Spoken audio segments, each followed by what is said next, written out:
along with dozens of others, shows you the picture. We are effed. That's what they said. It's what management said when they ordered their people to sell high-risk bonds to mom-and-pop investors. Sell the worthless bonds anyway, or go look for another job. That's what they told their employees. They knew they were worthless. The global bankers knew of the drastically increased risk coming at them the same way that they knew of the problems when they cost the U.S. economy trillions of dollars in 2008. Except in Puerto Rico, the banks took their exposure to almost zero before the disaster. Make no mistake, bank or business decisions like that take place on a routine basis here in the United States. But no one went to jail in 2008 here in the United States. No one was even seriously investigated for that fraud that took place in 2008. And because of that, global bankers moved on to pillage mom-and-pop investors in Puerto Rico.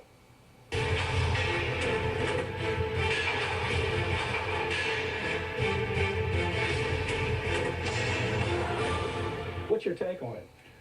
Well, most businesses, it would be common sense. Number one, you can't tell your own investors that the bonds are safe, the bonds are conservative, the bonds are appropriate for older, elderly clients needing income, but then internally discussing that the risks are off the charts, the risks are increasing dramatically, the losses are inevitable, we have to get this stuff off our books.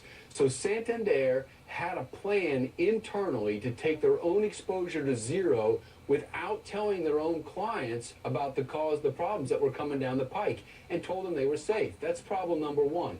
Problem number two, it's called front running. It's a security term, meaning in a liquid market like Puerto Rico, where none of these bonds are traded on an exchange, or the funds aren't traded on an exchange.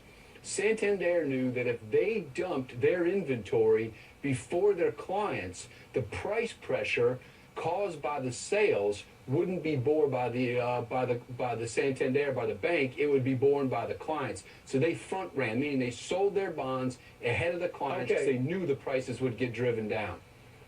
Got it. Peter, now here's the question that bothered me about the 2008 Wall Street crash that was driven by Wall Street banks. No question in my mind about that. But here's what I'm wondering. Has there been any investigation from a criminal standpoint into these people? I mean, did we just let them get away with it, or is anybody on the ropes for maybe going to jail for this? I mean, Pap, once again, the theme of these stories, whether it be 2002, 2008, and the current fiasco in Puerto Rico, is fraud is cheap. Their individuals aren't being held accountable. Even worse, the firms, the fines are slaps on the risks. There's billions of dollars in profits being made with fines that pale in comparison to the type of profits that are being taken. It's a joke. Fraud's cheap. Well, isn't it just the cost of doing business? You commit the fraud, you make several $billion, and then you pay some ridiculously small fine that, by the way, taxpayers end up paying, don't they? Because they pass that fine on to the taxpayer. And so what I'm wondering here is why is this a story that affects the U.S. issues as well? This isn't just about Puerto Rico, is it? No, it's not. The Puerto Rican bonds are held in mutual funds held on the mainland. A lot of the mutual funds on the mainland hold material parts of the Puerto Rican bonds. But most importantly, Pap, you've got the Commonwealth in Puerto Rico that now can't pay for its essential services because of this model, which means borrow more money to pay off the budget shortfalls. In the budget, they couldn't pay year after year after year, and over time, the amount of bonds that were issued are unsustainable. And guess who's going to end up paying for the bailout, just like we did in the mainland? Puerto Rico can't pay for garbage. They can't pay for police. They can't pay their teachers. They can't pay essential services, and they can't pay the bonds. They're starting to default. This is ultimately going to get placed on the shoulders of mainland taxpayers, no doubt about it. And right now, I keep coming back to this because it seems like one man with a briefcase can steal a heck of a lot more than a man with a gun on the street nowadays. Because when they steal billions. Billions are lost. And what I just don't understand, Peter, and I know you specialize in this, you've done it your entire career, you're absolutely one of the best in the business. And maybe you can help me with this. Why aren't people thrown in jail for this? Give me the reason if you know what it is. It's too complicated. The regulators are always a day late, a dollar short. When I say it's too complicated, the man with the briefcase, the way they do it, takes a sophisticated trial team. For example, some of the litigation we're doing in Puerto Rico right now, 9 million pages of documents. The regulators don't have the manpower. They don't have the sophistication to try the cases. They're having trouble when they try the cases. On the civil side, God forbid the criminal side, which has a higher standard of proof, they need more resources. They need the kind of trial lawyers that can try these cases and win. At the end of the day, the regulators are scared to try the cases. They're scared to sit there at the end of the day because they know they can't win the cases with the resources and the trial lawyers that they have. Did regulators in this case have knowledge about these problems and these conflicts of interest even before the decline started? And if they did, what did they do about it? 9 million pages in one of these product cases. We know without question that these firms knew that there were problems in Puerto Rico to the point where they had action plans in PowerPoint that they implemented within the firm to take their own exposure down to zero while their clients are left holding the bag. And that's where the parallel track is with 2008.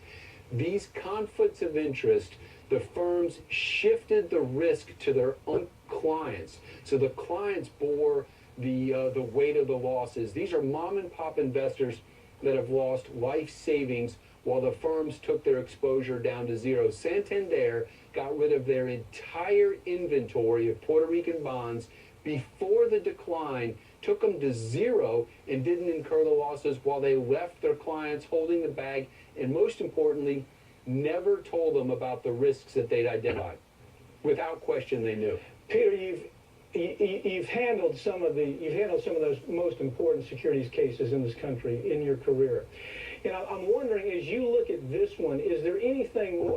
I read that document that said we're effed. They're saying that we as a company are effed if you don't go out and sell this useless trash. Basically, I'm paraphrasing, but they're saying if you don't go out and sell this useless trash, you need to go look for another job. What is your take on that? I mean, what is your reaction to that in comparison to other cases that you've handled around the country? I've handled over 3,000 cases. I have never seen the kind of evidence in that transcript where you had a chairman of the board go in front of their own sales force and tell them, if you don't sell these bonds, go home, find another job. Told them, this is the product I want you to sell. And why, Pat? Because the inventory was on their books and they wanted to dump the inventory on their own investors. So the chairman of the board came in very, very disgusting, vulgar language and told them, sell these bonds, get rid of these funds.